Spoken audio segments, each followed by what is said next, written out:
east of Mankato. The winner of this game will go into the championship game tomorrow afternoon at 3 o'clock, where they'll meet Lake City. And tonight in AA, we'll have Rochester John Marshall 23-0 against Albany 21-2, starting at 7 o'clock. Followed by Spring Lake Park and Edina. Spring Lake Park 19-4 and Edina 18-4. Let's go down to the floor now and Randy Shaver. All right, thanks very much, Tom. We're just about ready to get underway. Taking on Henderson. We're going to be talking to Coach Mike Cicchetto in just a couple of minutes. He went in to talk to his kids before they come back out, and we'll grab him as soon as he comes out. Back up to you. Okay, thank you very much, Randy. We were trying to get to the coach, and we want to talk to him about his high-scoring blue streak. Someone mindful of that Class A boys team that came into this tournament last year and finished second to Winona Cottage. They had a nice team last year, the boys did, and you can see that the girls have an excellent team this year.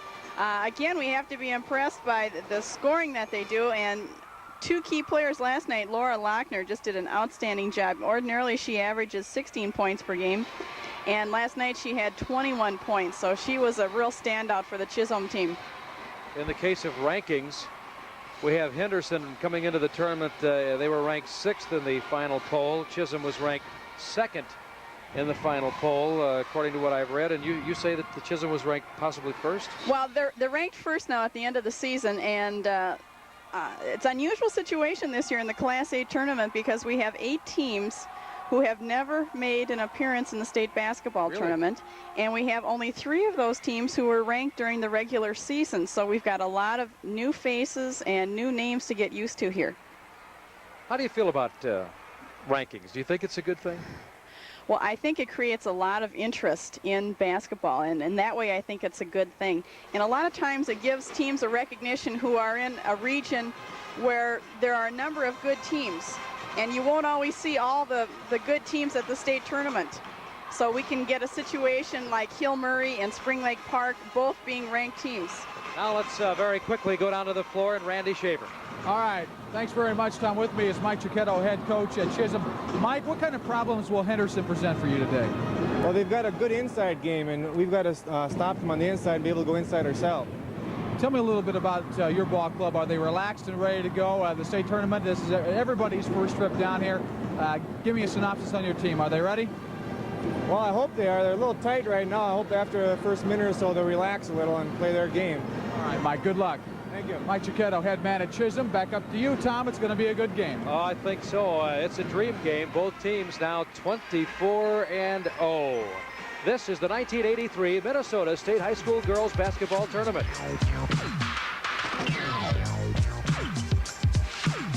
This is the taste.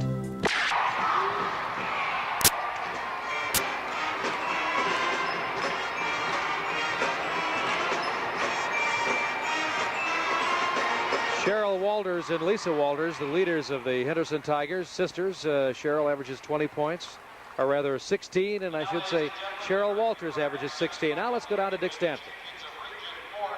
Henderson Tigers and Region 7A, the Chisholm Blue Streaks. Starting for Henderson at forward, 5'10" senior, number 40, Cheryl Walters. For Chisholm, 6' sophomore, number 24, Mary Zagans. Starting at forward for Henderson, 6' junior, number 44, Lisa Walters. At forward for Chisholm, 5'11" junior, number 31, Laura Lackner. At center for Henderson, 5'11" senior, number 30, Jane Pieper. At center for Chisholm, 5'11" junior, number 13, Linda Hill. Starting at guard for Henderson, 5'4" senior, number 12, Janet Ryder. Starting at guard for Chisholm, 5'3" junior, number 14, Leslie Powers. At guard for Henderson, 5'7" senior, number 14, Ellen Hines. At guard for Chisholm, 5'7" junior, number 32, Judy McDonald.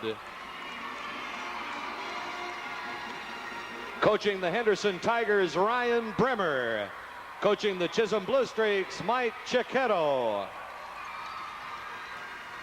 Your officials for this game, Marv Winslow and Becky Schmieding. On the scoreboard, Henderson is the visitor, Chisholm the home team.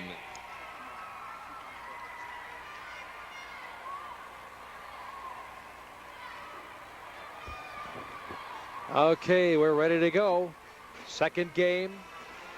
Tom Reither along with Coach Judy Johnson of Burnsville. Randy Shaver, Jeff Passo down on the floor. And as the afternoon and evening go on, we'll be showing you, as we have been a good part of the day, all of our communities here in this great tournament. The officials, Marvin Winslow of Mankato and Rebecca Schmieding of Rochester. Getting ready to go now. And they will jump it up again into the lane too soon. Chisholm, and it looks strange to see them in these uniforms because they were wearing blue yesterday, but they completely different colored uniforms right now. The Henderson Tigers get the tip, and we have opened up our second semifinal game. We have Reiter and Ellen Hines in the backcourt, the playmakers. Moving against the Chisholm zone. Chisholm in bright, and I mean bright red. There's that game down under. Traveling is called. Getting the shot up, Lisa Walters. She had 21 points yesterday, but traveling was called. Chisholm will face a moderate defense, three-quarter court. Into the front court, Leslie Powers. Judy McDonald, she averages 26 a game. There she is right there. She's a gunner. Rebound, Linda Hill.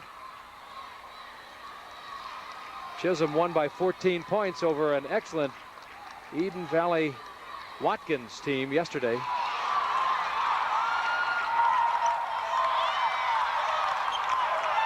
Here's a shot from the left side, no good by Leslie Powers, and the rebound pulled out of there by Lisa Walters. The Walters sisters lead the parade for the Henderson Tigers, unbeaten out of the Valley Conference. I guess we can say they're Valley girls. Cheryl Walters. Ellen Hines, shot by Ellen, no good. Good position on the boards by Pieper. And now Chisholm quickly into the front court. That's Powers. That's what they'll do. They will release quickly and get into that front court before the defense can set up.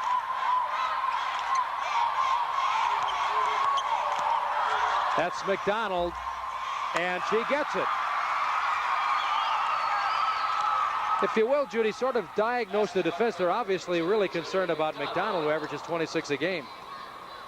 Well, let's look for just a second here at what Chisholm is doing. They're putting on a full court press. It's a zone press, which means that they try to trap, getting two players around the person with the ball. Then they'll fall back into a 3-2 defense back underneath. Obviously, they're trying to cut off the Walters sisters. Well, there was a quick foul, I guess, called. Was it on? Yes, on Laura Lackner of Chisholm. See, Henderson just content to pass that ball around. There's a good-looking jump shot from Cheryl Walters. As I said yesterday, she had 20 points. Her sister had 21. They both average right around 16 a game. As they go, so goes their team. Palming the ball, they'll go the other way. We're tied up at 2. Henderson is doing a full court person-to-person press, and then they fall back and will continue with that same type of defense. Henderson with 3 sets of sisters on this team. The Walters, the Trimbows, and the Brinkies. Chisholm, Leslie Powers, Judy McDonald, sister of Tommy McDonald, who averaged over 30 points a game last year for the Chisholm boys team. That shot was no good, and now this one is. That was, again, Judy McDonald. Chisholm leading 4-2. First quarter, 5 minutes left.